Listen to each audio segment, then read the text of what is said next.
अकोला पूर्वमधून रणधीर सावरकर हे आघाडीवर आहेत.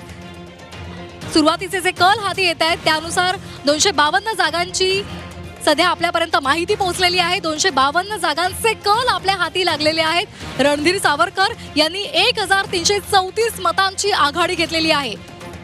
अकोला पूर्व मतदारसंघामध्ये रणधीर सावरकर हे सध्या आघाडीवर आहे. आणि आताची एक महत्त्वाची अपडेट समोर आलेली आहे. येवल्यामधून छगन भुजबळ पिछाडीवर गेलेले आहेत. अतिशय महत्त्वाचा असा हा मतदारसंघ, सगळ्यांचं लक्ष याकडे लागलेलं आहे. ज्या बिग फाईट्स म्हणतोय त्यामध्ये येवल्यामध्ये छगन भुजबळ सध्या पिछाडीवर गेलेले पाहायला मिळत आहेत.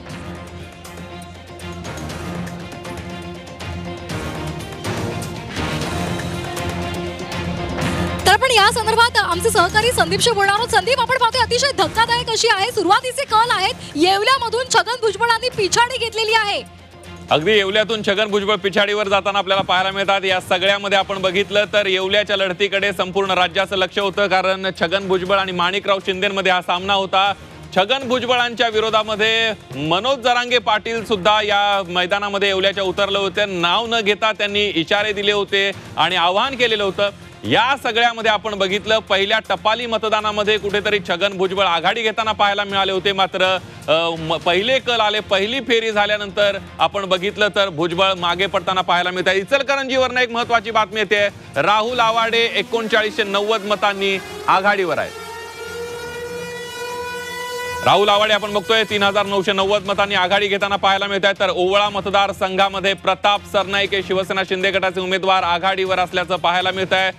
प्रताप सरनाईक सुद्धा हे विद्यमान आमदार आहेत ओवळा माजीवाडा मतदारसंघाचे आणि पुन्हा एकदा ते शिवसेना शिंदे गटाचे उमेदवार आहेत. त्या ठिकाणी आघाडी पहिल्या फेरीमध्ये घेताना दिसत आहेत.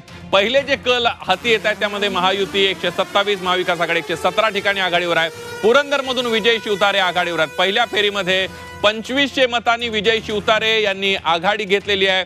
पुरंदरमध्ये आपण बघितलं तर शिवतारे जे शिवसेना शिंदे गटाचे उमेदवार आहेत त्यांनी आघाडी घेताना या ठिकाणी आपल्याला पाहायला मिळत आहे. या सगळ्यामध्ये 127 ठिकाणी महायुती आघाडी पाहायला मिळते, तर 117 ठिकाणी महाविकास आघाडी, तर 15 ठिकाणी आपण बघितलं तर इतर पक्ष हे आघाडीवर असताना पाहायला मिळतात.